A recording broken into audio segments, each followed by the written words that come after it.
what is this little horn power fixating and destroying?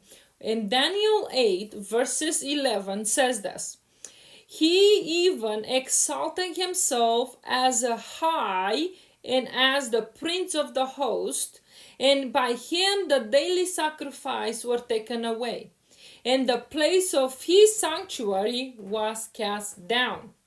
Whoa. So this vision is attracting our attention away from the history of nations to focus on a much greater spiritual conflict.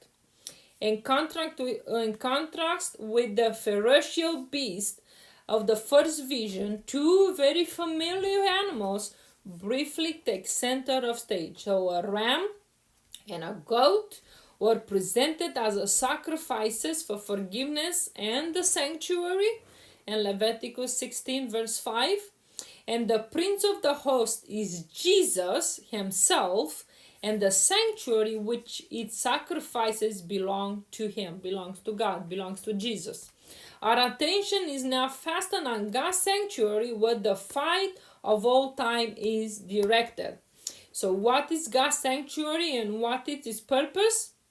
Exodus 25, 1-8, it says this, verses 1 and 8.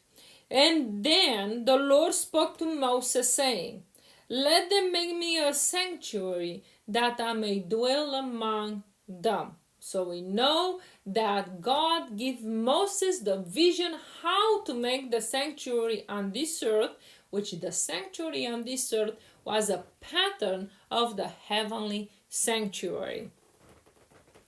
And now we see that God's sanctuary also was called the tabernacle, was simple, beautiful, two-room tent surrounded by the courtyard that God instructed Israel to build in Exodus 25-31.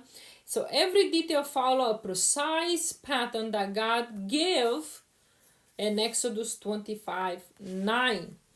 And the sanctuary was furnished, rested directly on the earth, and was positioned in the center of Israel families, assuring all that we can approach God for forgiveness for sins.